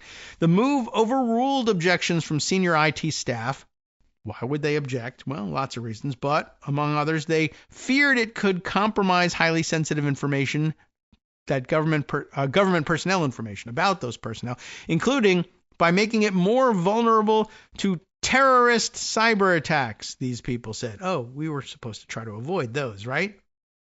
Well, unfortunately, not really the case. We are, in fact, enabling a terrorist cyber attack instead. It's just the dodgy boys are the ones executing it, and we're not supposed to think of them as cyber attacking terrorists. We're supposed to think of them as great patriots and saviors of the country. By accessing the system, which is housed at the Interior Department. Right, you might not have guessed this, but that's the case. It's a fascinating look just at the procedure, if nothing else. But it's also a huge heist and a gigantic vulnerability for the American government and, by extension, the American public. But anyway, by accessing the system, which is housed at the Interior Department, the dodgy workers now have visibility into sensitive employee information, such as Social Security numbers, and the ability to more easily hire and fire workers, according to two people who spoke on condition of anonymity because they feared retribution and could get fired, be among the people fired, not hired. But again, this too relies on weird partial definitions of things like hired and fired. Like, are you really hired or fired from the government if the whole procedure for hiring and firing you isn't followed? Well, if you're getting or now no longer getting your paycheck and your access key is deactivated and your computer is turned off and you have no access to your email, are you fired? Well, you're certainly restricted from doing your work properly, but have you been fired according to the definition of getting fired statutorily? No, and that's why people are in court. Anyway, the dodgy workers had tried for about 2 weeks to obtain administrative access to the program known as the Federal Personnel and Payroll System. That sounds like something they would want to get into, right? These two people said the dispute came to a head on Saturday as the dodgy workers obtained the access and then placed two of the IT officials who had resisted them on administrative leave and under investigation, the people said. Wow. Why? Read on. The move follows other efforts by Dodgy to gain entry to federal systems and databases, some of which have encountered resistance in the courts. A spokeswoman for the Interior Department, Catherine Martin, said, isn't she the one who gets abducted by Buffalo Bill in Silence of the Lambs? All right. Well, anyway, Catherine Martin, you're safe. FBI, we need you to work for the Interior Department. A spokesperson. All right. Well, anyway, Catherine Martin, alive and well, rescued from Buffalo Bill's well and employed at the Interior Department. Not inconceivable, given that she's the daughter of a senator, right? We are working to execute the president's directive to cut costs and make the government more efficient for the American people, and have taken actions to implement President Trump's executive orders. Meaningless garbage. A spokeswoman for the White House did not comment on Sunday night in response to an emailed question from the Times. In an interview with Fox News last week, Mr. Musk defended his team's efforts, and cried, as I recall, to gain access to government and personnel information, saying that it was part of a broader effort at, quote, reconciling all of the government databases to eliminate the waste and fraud. By the way, lots of things allegedly cut, millions of dollars, billions of dollars allegedly saved from waste, fraud, and abuse. And as others have pointed out, not a single case charging anyone with any of that fraud to date for some strange reason. Anyway, he added, Musk did, these databases don't talk to each other. And that's really the source of, that's the biggest vulnerability for fraud, is the fact that these databases don't talk to each other. So we need to reconcile the databases. It's a, frankly, painful homework. But it has to be done and will greatly improve the efficiency of government systems. The Interior Department is one of a handful of large agencies, including the Pentagon and the Agricultural Department, that house payroll hubs through which flow the salaries of thousands of federal workers at dozens of other agencies. The Interior Department hub processes payroll for, ready? Justice Department, the Treasury Department, and Homeland Security departments, as well as the Air Force, Nuclear Regulatory Commission, and the U.S. Customs and Border Protection Agency, among other federal agencies. An interesting mix of them. I'm not sure how they came to that determination. I mean, the decision of which agencies would be under which other agencies' umbrella, but I can see it makes a certain amount of sense, right? That not every agency or not every cabinet department would necessarily handle its own payroll work. It seems duplicative and wasteful there, right? But they probably thought it was efficiency. I wonder if it was from reinventing government days back when Al Gore was involved in directing all of that. I'm just out of curiosity, but you could see how it might be initially set up the other way. Treasury Department will handle the payroll for Treasury employees. Interior Department will handle the payroll for Interior employees. I think we already said it. Justice Department will handle payroll for Justice Department employees. That makes a certain amount of sense, but then it also, you could see it making sense. Well, everybody, it's the same function, right? If all we have to do is build a computer system that can handle payroll, why build 12 of them to handle the 12 departments when you could build, I guess you could build one, but maybe it would be too large and unwieldy, or you want some redundancy out there in case of some problems, right? So, but certainly it would be more efficient to build and maintain 3 or 4 such systems than 12 or 25 to deal with the other independent agencies, et cetera, et cetera. But I'm also curious, like, okay, how do they assign it? Interior, you could do anything, right? But for whatever reason, they decided, I don't know, maybe they drew lots. Justice, Treasury, Homeland Security, Air Force, Nuclear Regulatory Commission, U.S. Customs and Border Protection, plus presumably the Interior Department itself. Anyway, it was not clear on Sunday if Doge had sought or gained access to payroll systems housed at other large agencies that cover some 2 million additional federal workers. At Interior, the two people said, at least 2 Doge employees. I don't think we've run into these two before. Stephanie Holmes and Katrine Tramp, with an E on the end. Trampy, I guess. Sought and eventually were granted high-level administrative access to that payroll system, allowing them to make changes to employment status, compensation level, health benefits, and more with no additional or oversight or approval required. So in other words, this distributed system, which is distributed because it handles sensitive information, and you can effectively hire and fire people without anybody importance say so. If you can just literally manipulate the contents of this database all by yourself and with no one looking over your shoulder, let's say somebody says that they are the assistant secretary of the Interior, but we don't like that person or whatever. So you say you're the assistant secretary of Interior, but I notice that the Interior Department doesn't pay you any money. So aren't you really maybe not that person? Don't you really maybe not hold that job? What do you mean they don't pay me? They've been paying me every day for the last 15 years. Well, it says in the computer right now they don't pay you. I got paid for March. Well, you're not getting paid for April. It says you don't work here anymore. But by what process? Who fired me? I don't know. Nobody. It just the computer says no. And computers are infallible, as you know. And I mean, that's the basis on which they're dismissing people. Nobody fired me. Nobody signed anything saying you're out of here. I know, but you're not getting paid. And your key doesn't work. And you don't have an email account here anymore.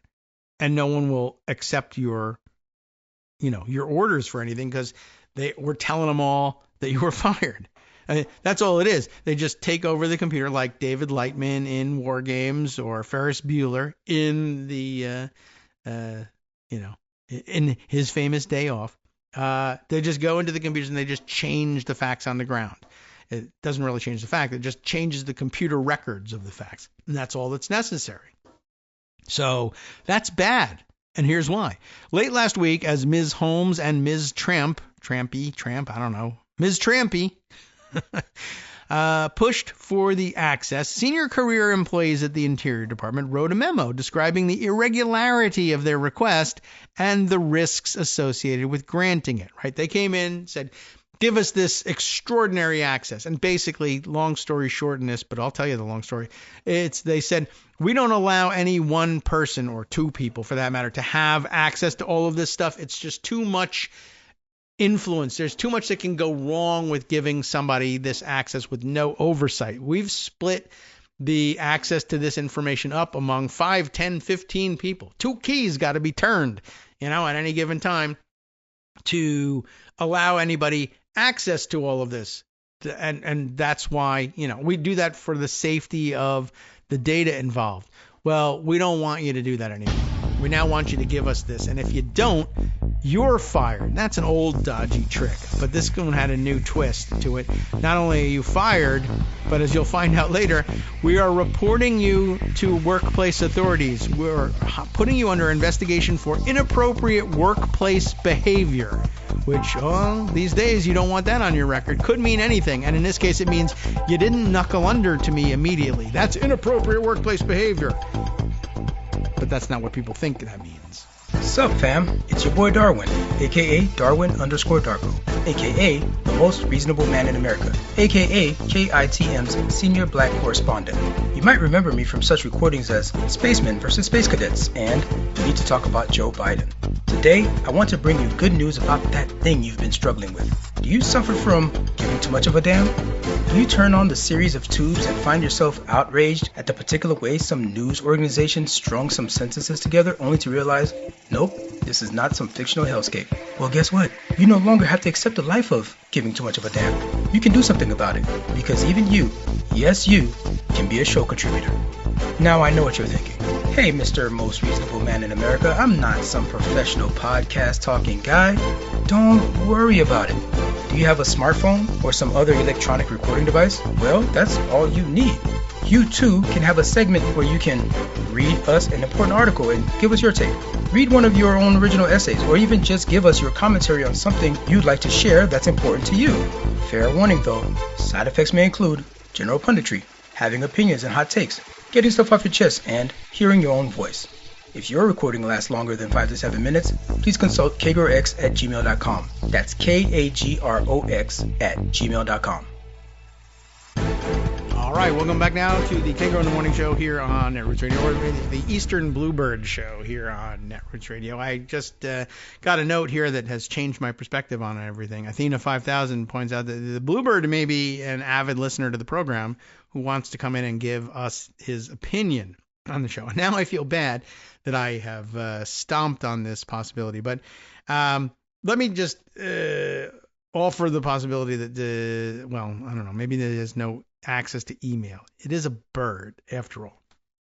And all right, well, I'm just too adamant in trying to get through at this point.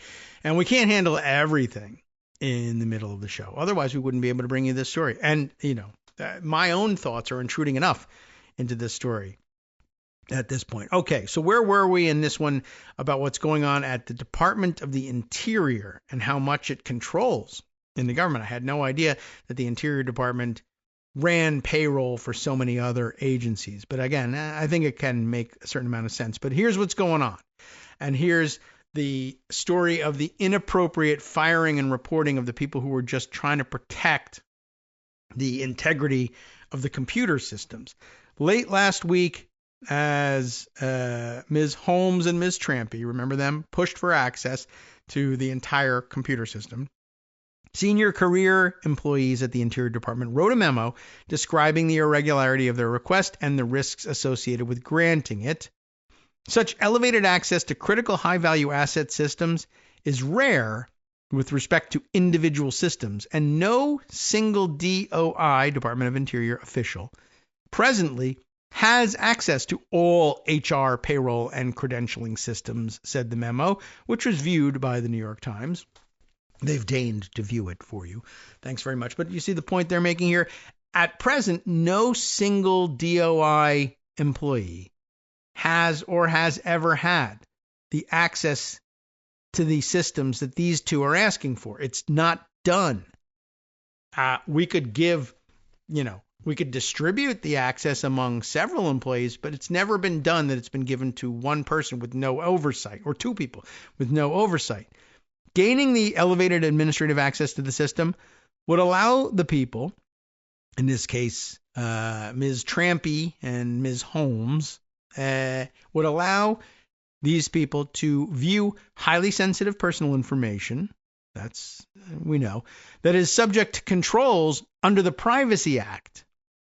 Oh, the violation of which may carry criminal penalties, the memo warned. This is usually Doge is warning other people. Well, not giving us access may carry criminal penalties. What do you think about that? Well, that you should just be aware that technically giving all of this access to one or two people with no other checks or balances involved may itself be a facial violation of the Privacy Act, which will fall on you or possibly the Secretary of the Interior if we are ordered to give you this access. I thought I should tell you, this could mean you get, now, will you be charged with a violation of the Privacy Act? Not by this administration, almost certainly. But does that mean that it's a good idea? No, it means it's a bad idea.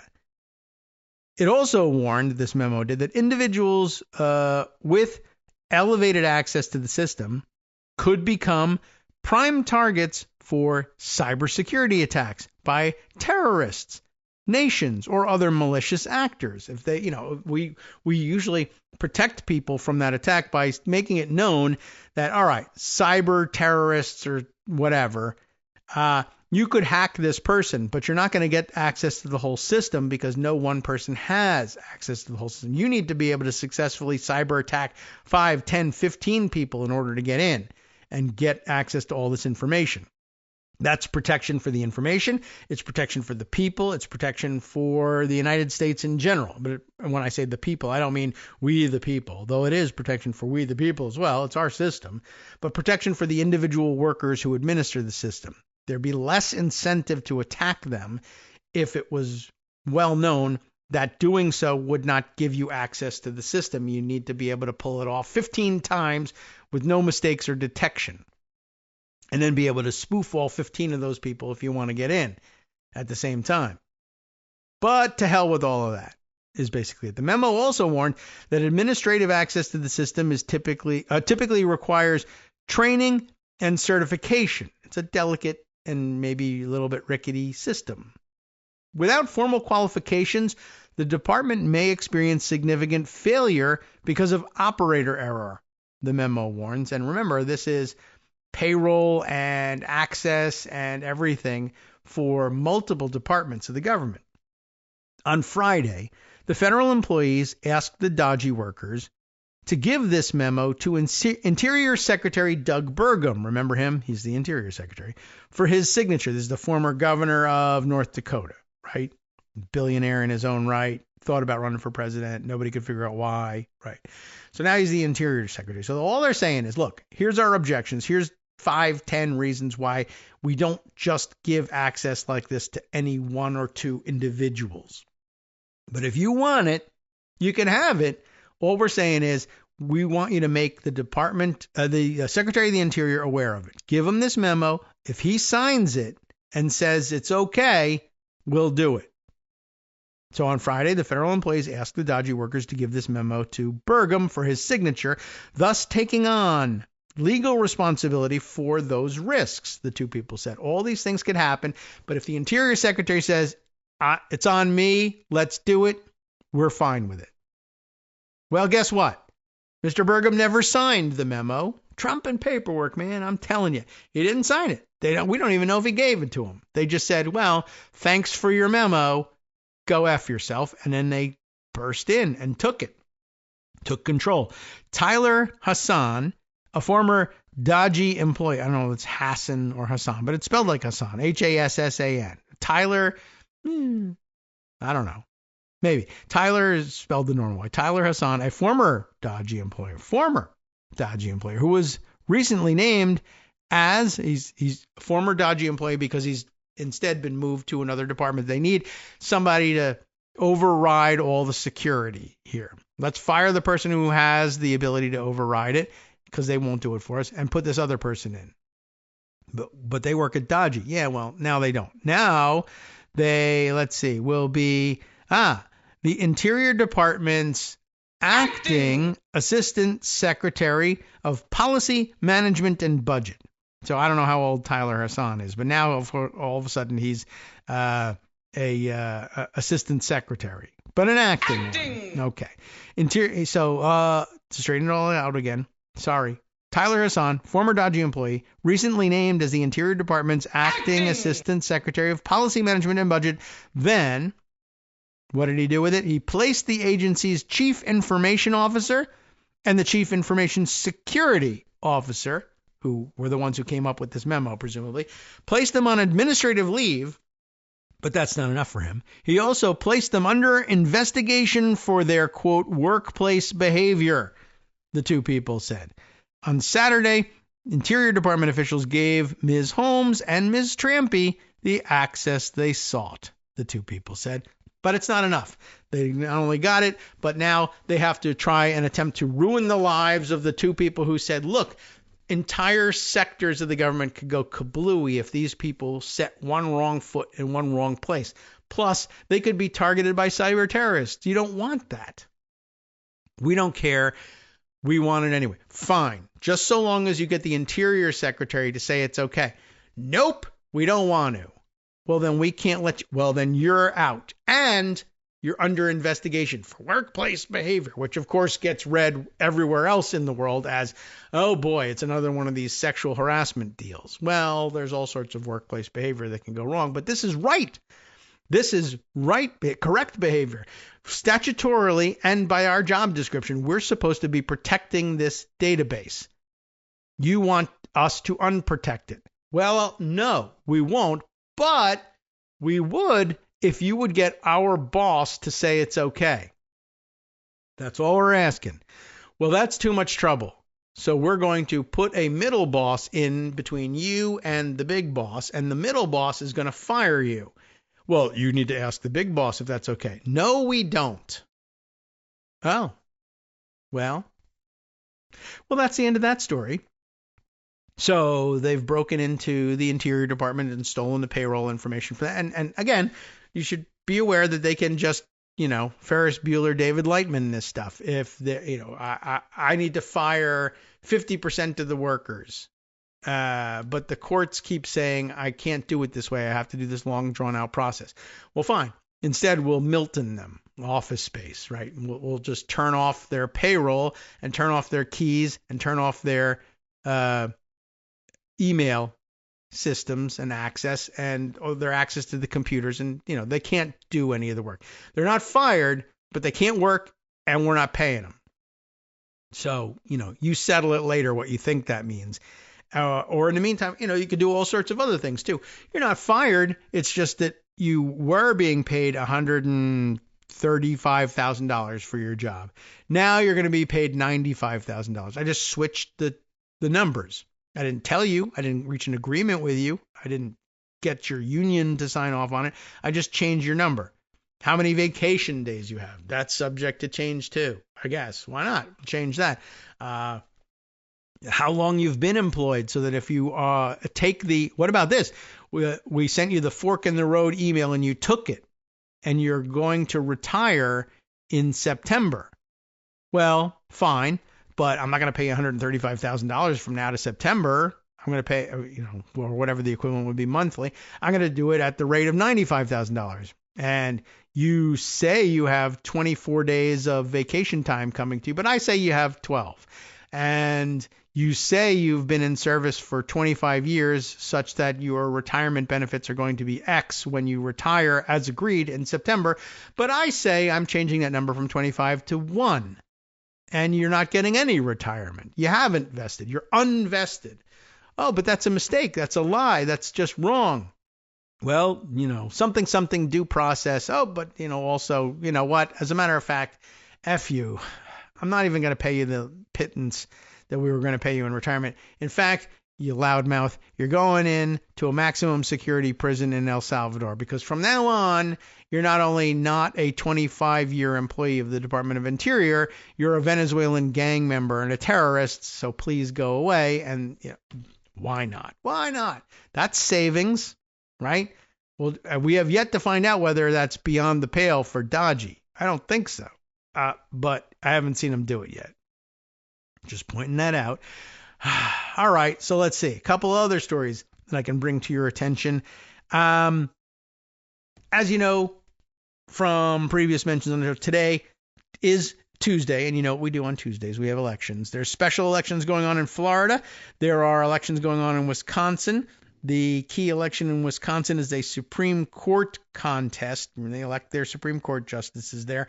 And Elon Musk has been, as usual, playing in that one and interfering. I hasn't seen what he's been doing down in Florida. I guess he doesn't really feel like he has the need to manipulate things down in Florida. But he's pulled his same, $1 million checks for, random people, not to vote, but to say that you will or something like that, so that he evades, or he thinks he's evading all the laws here, but he's really not. But yet no one is prosecuting him for it at the moment, and there's no real promise of a prosecution in the offing.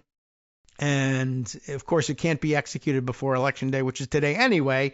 So who knows what the shakeout of all of this is. But once again, he's handing out $1 million checks. And once again, as it turns out, the $1 million checks are going to people who are not typically, random voters selected from the crowd, but instead well-known Republican activists or people who work for them. Let's see. Yesterday, I saw the story, and I think I put it aside here. Is this one?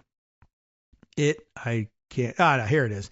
From a source I don't love to use if I can avoid it, but the Midas News Network. I doubt that the basic fact here is incorrect, but I don't know.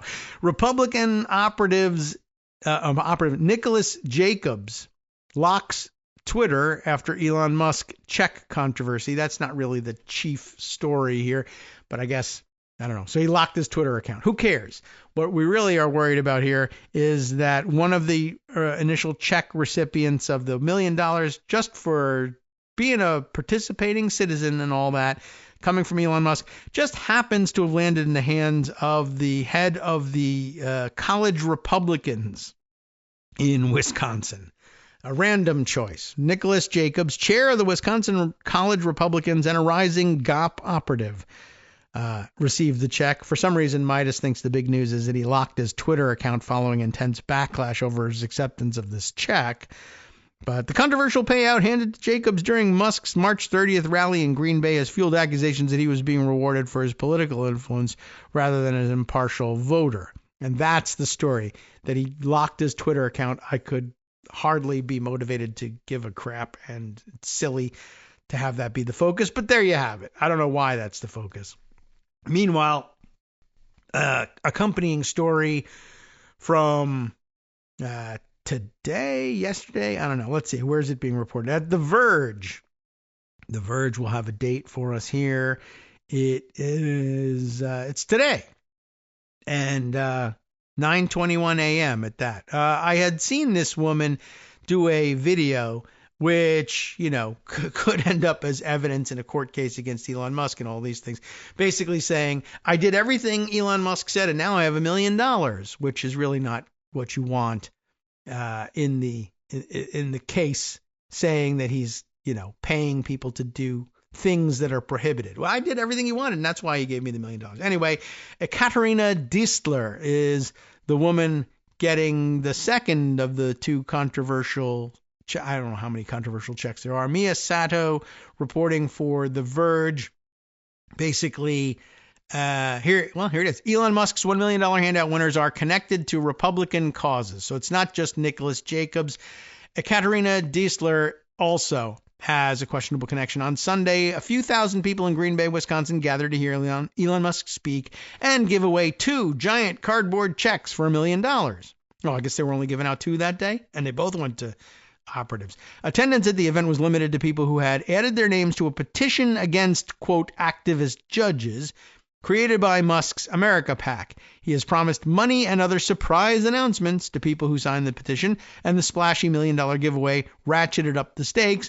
After their names were announced, winners shuffled on stage to awkwardly accept the prop checks and pause for a photo op with Musk, who has poured tens of millions of dollars into the race for Wisconsin's Supreme Court seat. The checks are Musk's latest attempt to use his vast wealth to turn out voters ahead of Tuesday's election.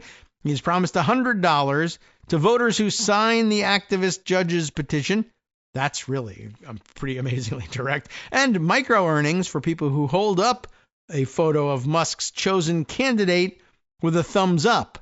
The petition and promises of money are a not-so-subtle way of collecting registered voter data. It's also the same playbook Musk deployed ahead of the November presidential election that some election experts say broke the law around vote buying. This time, Musk and his America PAC are looking to tilt the close Wisconsin race toward Brad, Schimmel? I don't know how he pronounces it, and I hope we never have to find out. A conservative judge and outspoken supporter of President Donald Trump. He is running against a more liberal Susan Crawford, who has garnered support from the state Democratic Party. At Sunday's event, Musk repeatedly said the checks were a gimmick to garner media coverage, but the giveaways are clearly meant to entice voters as well, giving them the impression that anyone who signs America PAC's petitions has a chance to win the money. But now we find out the two recipients, Nicholas Jacobs and Ekaterina Diesler, both supported that narrative in professionally shot videos shared to X by Musk's America PAC. I did exactly what Elon Musk told everyone to do. Sign a petition, refer friends and family, vote, wink, wink, and now I have $1 million, Diesler says in that video that has since been deleted. Another video states that Jacobs, who identifies himself as the chair of the Wisconsin College Republicans, earned the money for signing the petition. That's some hard work. I was in the audience and my name was called as the recipient of a check for $1 million, and I didn't believe it. I was nervous. I was shaking, Jacobs says in the video clip. Jacobs' affiliation with the College Republicans wasn't disclosed on stage, and most news coverage has described Diesler simply as a voter, a stand-in for the average person who could experience a windfall if they signed Musk's petitions. But Diesler is a graphic designer, according to LinkedIn, for a packaging company in the Green Bay area called Bellmark Incorporated, which has strong ties to major Republican donors. Coupled with Jacobs' affiliation, it raises questions about how the spokespeople for America PAC were selected. Bellmark was founded by Bruce Bell, a major donor to Republican causes both personally and through organizations he controls. According to the FEC and Wisconsin campaign finance data, Bell contributed $7,500 to Schimmel's campaign between December and February. Bell has also contributed tens of thousands of dollars to the Trump campaign, the Wisconsin Republican Party, and Republican politicians running in the state, as well as hundreds of thousands of dollars to other causes over the years. Bell and other family members operate the Easter Foundation, which has given grants to anti-abortion crisis pregnancy centers, the Heritage Foundation, and other groups, according to the Milwaukee Journal-Sentinel. The promises to Wisconsin voters mirror what happened in swing states like Pennsylvania leading up to the election of Trump in November. In those cases, Musk first claimed America PAC would randomly offer $1 million to signatories of a petition. Then, after scrutiny about whether the sweepstakes-style gimmick was legal, Musk backtracked. Lawyers representing the super PAC told the judge that the winners were not randomly selected, but in fact hand-picked based on their ability to be political talking heads. Neither Bellmark nor Diesler responded to The Verge's request for comment. The Wisconsin College Republicans didn't return requests for comment either. America PAC, same thing. Musk's attempts to use money as a political carrot for voters has raised alarm from legal experts. Some say that requiring voters to be registered or to have voted in an election in order to receive the promised money flies in the face of laws prohibiting vote buying. Wisconsin Attorney General Josh Call, I don't remember, a Democrat, lodged a last-minute attempt to block the $1 million giveaway minutes before the rally began. The state Supreme Court, oddly enough, issued a ruling declining to hear the legal challenge, the Associated Press has reported. At least until now, the big checks have also been allowed to proceed. Musk, Trump, and other Republicans have repeatedly claimed, without evidence, that protesters and angry constituents at those town halls are paid operatives, bankrolled by liberal billionaires. It's now clear Musk and his America PAC selected the so-called winners of the $1 million, which they may not be allowed to keep, who knows? Not because of the courts, but because their bosses may insist that they kick it back, or at least a large portion of it. And Musk has described the stunt as paying people to be spokesmen, which sounds more like a political job than a miracle stroke of luck. But conducted on stage for all the world to see, the giveaways look like a way to sucker voters into believing that they might amass wealth like the billionaire in front of them with nothing more than a signature and a promised vote required. Well, we shall see. And we'll see whether it lasts. Let's see. Other things to share with you. There are many. What can I fit and what's super important? Okay. One, I should note for the record very quickly, the Associated Press reporting that France, and I've seen now claims that the same thing is happening in Denmark, French officials are now accusing U.S. diplomats of meddling with a diktat about Trump's DEI policies. Long story short there, it's not just here in the United States that they're forcing companies to promise that they'll get rid of any DEI programs they might have in order to do business with the government or just to exist in general. They are now doing this overseas. The United States embassies in these countries are telling local suppliers, if you want to continue to have the contract to supply us here at the U.S. Embassy, or otherwise do business with the United States government, you too will have to sign something promising that you don't have DEI programs and will get rid of any DEI programs that you do have, or else we'll cut you out. Not certain what the authority level is to do that, although that doesn't sound completely out of character. And I guess it's a possibility that you can do this, but it's just, ugly American and annoying and disturbing, to say the least. That shouldn't surprise anyone. And then for a out of right field weird story. Oh, you know what? I didn't deliver. I guess I'll double back and do this too. I mentioned to you that Booman had written up at the Progress Pound his take on the Department of Interior stuff. And I guess rather than throw in another story, which will no doubt infuriate and disturb you, I will do this instead. This is day 72. Doge came for the federal payroll system, an entry from March 31st over in Progress Pond. One of the recurring themes that we've seen when members of Elon Musk's Department of Government Efficiency, the Doge boys, in this case, not boys, show up at government agencies, you see occasionally active resistance. Not acting, but active resistance from the people who work there. To cite just two examples, it happened recently at the U.S. African Development Foundation and, as we mentioned earlier today, U.S. Institute of Peace. On Friday and Saturday, it happened at a cabinet-level department, the U.S. Department of the Interior. As the New York Times reports, Interior's Chief Information Officer and Chief Information Security Officer strongly objected when Doge officials Stephanie Holmes and Katrine Trampy entered the building over the weekend and demanded unfettered access to, quote, a payroll system that processes salaries for about 276,000 federal employees across dozens of agencies. They had a plethora of concerns. The first was that no one at the Interior Department, including themselves, had the kind of global administrative access that Holmes and Trampy were demanding. The second was that having that kind of access would open Holmes and Tramp up to as targets of terroristic cyber attacks or other malicious hacks. The third was that granting or just having that kind of access could violate the Privacy Act all by itself and be a prosecutable offense.